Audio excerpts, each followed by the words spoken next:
ഏയ്, ഞാൻ വെറുതെ പറഞ്ഞു കേട്ടോ. ചീത്ത കുട്ടിയാടോ. നന്നാവണമെങ്കിൽ ഇവിടുന്ന് പോണം. ഇംഗ്ലണ്ടാണ് എൻ്റെ ഡ്രീം ലാൻഡ്. ഓരോ സീസണിലും വിചാരിക്കും ഏതെങ്കിലും ഒരു ഗസ്റ്റ് വഴി രക്ഷപ്പെടണമെന്ന്. ആദ്യം നല്ല കുട്ടിയായിട്ട് വീട്ടിലേക്ക് ചെല്ല്. കുറെ കാലം ആയില്ലേ അവിടെ നിന്ന് ഇറങ്ങിയിട്ട്. വലിയവരുടെ മുമ്പിൽ തല താഴ്ത്തിന്ന് വെച്ചിട്ട് ഒന്നും സംഭവിക്കാൻ പോകുന്നില്ല. ഫ്രീ ആയിട്ടൊരു ബ്ലെസ്സിങ് വീണ് കിട്ടിക്കഴിഞ്ഞാൽ നമുക്കല്ലേ നല്ലത്. വീട്ടിൽ കയറാം, കൂടെ ഉണ്ടാവൂ. എന്താ പ്രശ്നം? പാതിരാക്കി ബമ്പോട്ടിന് ആ ചെയ്ത് വിളിച്ച് ഈ ഷിപ്പിൽ നിന്ന് സാധനങ്ങൾ കടത്തിക്കൊണ്ട് വരുന്ന ഏർപ്പാടേ. സ്മഗ്ലിംഗ്? ഇവനോട് പോവാൻ പറഞ്ഞ ഞാൻ. ഇവൻ പോവൂല, ഇവിടെ ഇരുന്നോളാം. സീൻ എന്താ ടിപ്പേ? അവന് മൂർഖന്റെ വിഷം വേണോ? അതിനവന്റെ മൂക്ക് ചീറ്റിയാ പോരെ. അവൻ കറക്കിക്കൊണ്ട് നടക്കുന്ന ഇറ്റലിക്കാരൻ ബർത്തലൂച്ചയ്ക്ക് വേണ്ടിയാണ്. ഉറപ്പാണേ, കൊടുക്കുന്ന മില്ലിക്ക് കറ ഉറപ്പാ. നീ ആ പാമ്പെടുത്താരനൊന്ന് വിളിച്ചേ.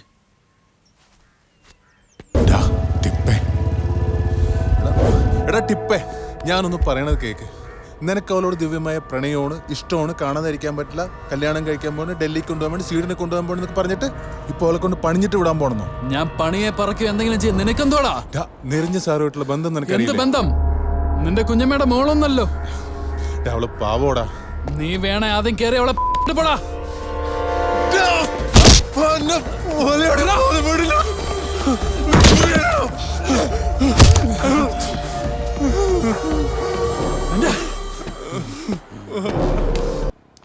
എന്താ ഇവിടെ?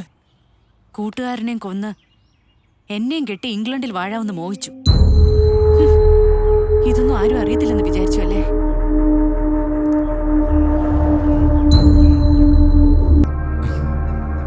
റോഷൻ പലരെ പൊക്കിയിട്ടുണ്ട്, കൊന്ന് തള്ളിയിട്ടുണ്ട്. അതിനൊക്കെ പോലീസ് സ്റ്റേഷനിൽ കയറി കൊമ്പസരിക്കാന്ന് വെച്ചാലേ.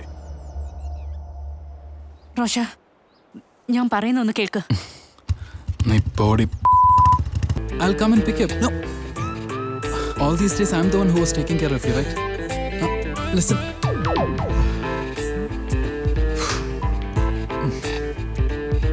അവളെ ബ്രസീലുകാരൻ സാം വളച്ചോണ്ട് പോയി. ഇനിയൊന്നും നടക്കത്തില്ല.